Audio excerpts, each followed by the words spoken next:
Hello friends, welcome to துரன் academy. இந்த ஷார்ட்ஸில் ஒரு முக்கியமான இன்ஃபர்மேஷனை பற்றி தான் நம்ம பார்க்க போகிறோம். என்ன அப்படின்னா, முந்தா நேற்று குரூப் 2 மெயின்ஸுக்கு உண்டான குரூப் 2 ஏக்கு உண்டான மெயின் எக்ஸாம் வந்து பார்த்தா நடக்கத்தான் இருந்துச்சு. அதில் வந்து பார்த்தோன்னா 3 சென்டரில் வந்து ஏதோ ஒரு தொழில்நுட்ப கோளாறு ஏற்பட்டதுனால வந்து பார்த்திங்கன்னா எக்ஸாமை வந்து கேன்சல் பண்ணிட்டாங்க. ஓகேங்களா?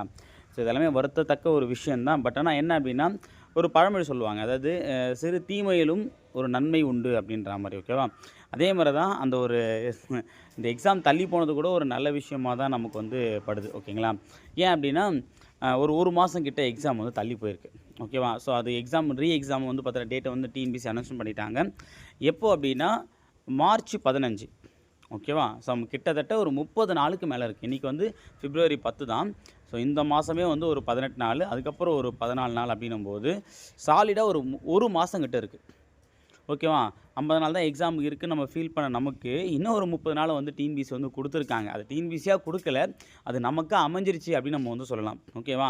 இதை வந்து ப்ளஸ்ஸாக பார்க்கணும் இருக்கலாம், மைனஸாக பார்க்கணும் இருக்கலாம். ஓகே, பட் ஆனால் மைனஸை விட ப்ளஸ் என்ன அப்படின்றத நான் சொல்கிறேன். ஓகேவா? ஸோ நமக்கு வந்து ஒரு எக்ஸாம் கொஷின் பேப்பர் இப்போ கிடச்சிருக்கு. ஓகே, நீங்கள் நெட்லேயே பார்த்துருப்பீங்க. குரூப் 2 அந்த ஏக்கு உண்டான கொஷின் பேப்பர் வந்து பார்த்திங்க அப்படின்னா பிடிஎஃபாக வந்து ஷேர் ஆகிருக்கு. ஓகேங்களா? ஸோ அப்போ அப்படின்னும்போது எப்படி கொஷின் கேட்பாங்க அப்படின்ற ஒரு விஷயம். ஆல்ரெடி ஒரு கொஷின் பேப்பர், இப்போ 2வது கொஷின் பேப்பர் இருக்குது. அப்போ இதை வச்சு நம்ம டீப்பாக அனலைஸ் பண்ணி எந்தெந்த டாப்பிக்லாம் நம்ம தொட்டிருக்கோம், எந்தெந்த டாப்பிக்லாம் நம்ம தொடலை அப்படின்ற ஒரு அனலைஸ் நமக்கு கிடைக்கும். அப்போ நம்ம எப்படி படிக்கணுன்ற விஷயத்தை தெரிஞ்சுக்கலாம். ஓகேவா?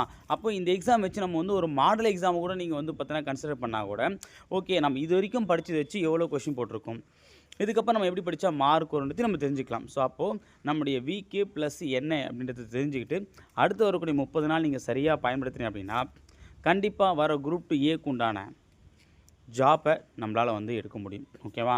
ஸோ எக்ஸாம் தள்ளி போயிடுச்சு, மிஸ் ஆகிடுச்சுன்னு சொல்லிட்டு ஃபீல் பண்ணாமல் அடுத்து வரக்கூடிய 30 நாள், ஓகேவா? இன்னும் 30 நாள் படிக்கிறது கஷ்டமான விஷயம்தான். ஆனால் 30 நாளில் நமக்கு வந்து ஒரு போஸ்டிங் இருக்குன்ற நம்பிக்கையோடு படிங்க. கண்டிப்பாக வர குரூப் 2 ஏக்கு உண்டான எக்ஸாம் நமக்கானது தான். ஓகேவா?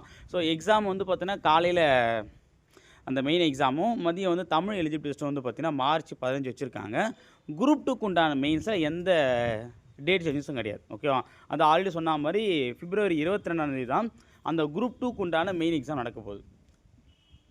ஓகேங்களா? குரூப் 2 ஏ மட்டும்தான் மாற்றி வச்சுருக்காங்க. அது வந்து பார்த்தீங்கன்னா மார்ச் 15 அந்த எக்ஸாம் வந்து நடக்க போகுது. ஓகேங்களா? 30 நாள் இருக்குது, தெளிவாக படிச்சுக்கோங்க. இது நமக்கான எக்ஸாம் தான். தள்ளி போனாலும் அது ஒரு நல்ல விஷயம் இருக்குன்ற நம்பிக்கையோடு தொடர்ந்து படிங்க. 30 நாளில் நமக்கு எக்ஸாமுக்கு உண்டான வாய்ப்பு வரப்போகுது. சரிங்களா? தேங்க்யூ.